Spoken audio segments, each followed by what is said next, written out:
ರುಚಿಕರವಾದ ಮೊಟ್ಟೆ ಸೊಪ್ಪಿನ ಪಲ್ಯ ಮಾಡೋದಕ್ಕೆ ನಾನಿಲ್ಲಿ ಮೇನಾಗಿ 2 ಕಟ್ಟಷ್ಟು ದಂಟು ಸೊಪ್ಪನ್ನ ತೊಗೊಂಡಿದ್ದೀನಿ.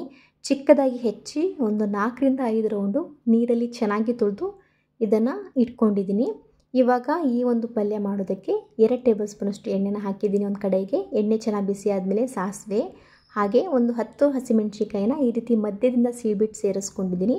ಕೆಲವೊಬ್ರು ಹಸಿಮೆಣಸಿಕಾಯಿ ತಿನ್ನಲ್ಲ ಅನ್ನೋರು ಅಚ್ಕಾರದ ಪುಡಿ ಕೂಡ ಸೇರಿಸ್ಕೋಬೋದು. 2 ಮೀಡಿಯಮ್ ಸೈಜ್ ಈರುಳ್ಳಿನ ಕಟ್ ಮಾಡಿ ಸೇರಿಸ್ಕೊಂಡಿದ್ದೀನಿ. ಎಣ್ಣೆಗೆ ಸ್ವಲ್ಪ ಈರುಳ್ಳಿ ಹಾಗೆ ಹಸಿಮೆಣಸಿಕಾಯಿ ಟ್ರಾನ್ಸ್ಪರೆಂಟಾಗಿ ಸ್ವಲ್ಪ ಲೈಟಾಗಿ ಫ್ರೈ ಆಗಬೇಕು. ಅದಾದಮೇಲೆ ನಾನು ತೊಳೆದಿಟ್ಕೊಂಡಿರುವಂತಹ ದಂಟು ಸೊಪ್ಪನ್ನ ಸೇರಿಸ್ಕೊತಿದ್ದೀನಿ.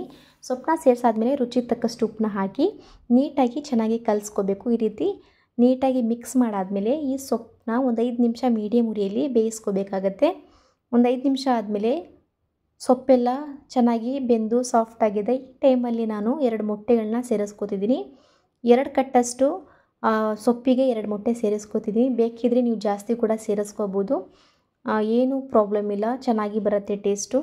ಹಾಗೆ ಮೊಟ್ಟೆನ ಸೇರಿಸಾದ್ಮೇಲೆ ನೀಟಾಗಿ ಕೈ ಬಿಡ್ದಂಗೆ ಈ ರೀತಿ ಕೈ ಆಡಿಸ್ಬೇಕು. ನೋಡಿ, ರುಚಿಕರವಾದಂಥ ಹಾಗೆ ಆರೋಗ್ಯಕರವಾದಂಥ ಒಂದು ಮೊಟ್ಟೆ ಸೊಪ್ಪಿನ ಪಲ್ಯ ರೆಡಿಯಾಗಿದೆ. ಸಾಫ್ಟಾದ ರೊಟ್ಟಿ, ಜೋಳದ ರೊಟ್ಟಿ ಜೊತೆಗೆ ನಾನು ಈ ಪಲ್ಯನ ಇವತ್ತು ಮಾಡ್ಕೊಂಡಿದ್ದೆ. ಕಾಂಬಿನೇಷನ್ ತುಂಬಾ ಚೆನ್ನಾಗಿತ್ತು. ನೀವು ಚಪಾತಿ ರೊಟ್ಟಿಗೆ, ದೋಸೆಗೆ, ಇಲ್ಲಾಂದರೆ ಅನ್ನಕ್ಕೆ ಸೈಡ್ ಡಿಶ್ ಆಗಿ ಕೂಡ ಇದನ್ನ ಯೂಸ್ ಮಾಡ್ಕೋಬೋದು.